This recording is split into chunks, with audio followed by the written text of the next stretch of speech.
আসসালামু আলাইকুম ভিউয়ার্স, আজকে আমরা এই ভিডিওতে দেখব কিভাবে আপনি আপনার হাতে থাকা মোবাইলটিকে কম্পিউটার বানিয়ে ফেলবেন মাত্র 1 মিনিটে।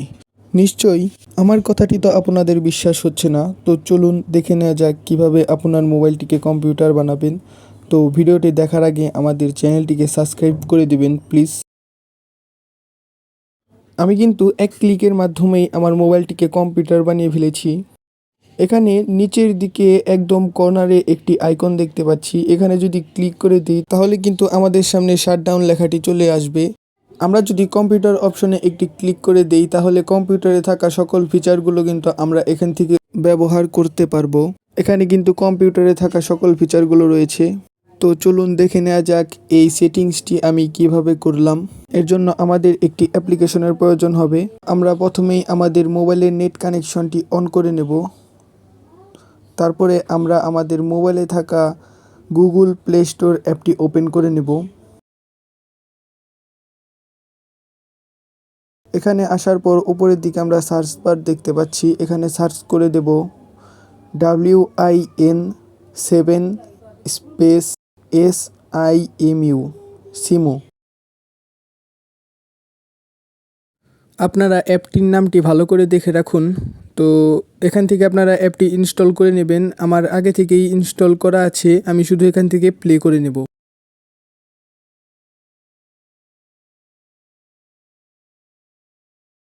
দেখুন পুরো কম্পিউটারের মতোই কিন্তু ওপেন হচ্ছে।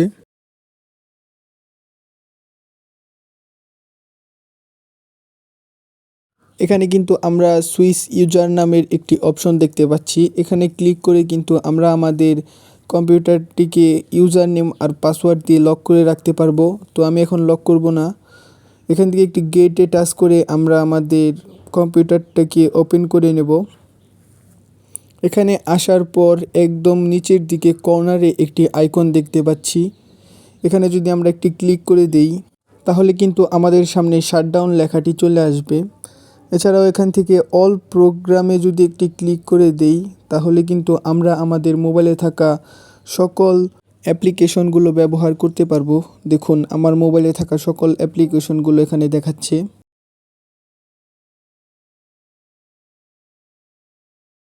এখানে কিন্তু আমরা কম্পিউটার নামের একটি অপশন দেখতে পাচ্ছি, এখানে যদি আমরা একটি ক্লিক করে দিই, আমি একটু জুম করে নিচ্ছি, এখান দিয়ে কিন্তু আমরা কম্পিউটারে থাকা সকল ফিচারগুলো উপভোগ করতে পারবো। দেখুন কম্পিউটারে থাকা সকল ফিচারগুলো কিন্তু এখানে রয়েছে।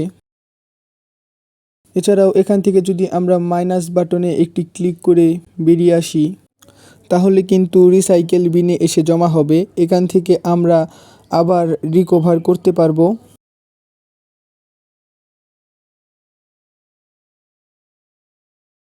মজার একটি বিষয় হচ্ছে স্ক্রিনে যে আপনারা আইকনটা দেখতে পাচ্ছেন এর মাধ্যমে কিন্তু মাউস ইউজ করতে পারবেন।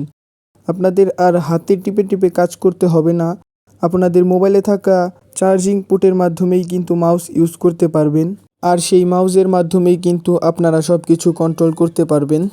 তো এখন একটি গুরুত্বপূর্ণ বিষয়, আপনি যদি চান আপনার ফোনটিকে আগের মতো করে ফেলবেন তো কিভাবে করবেন আমি দেখিয়ে দিচ্ছি। তো ফোনে থাকা হোম বাটনে যদি একটি ক্লিক করে দেন তাহলে কিন্তু মোবাইলটি আগের মতো হয়ে যাবে।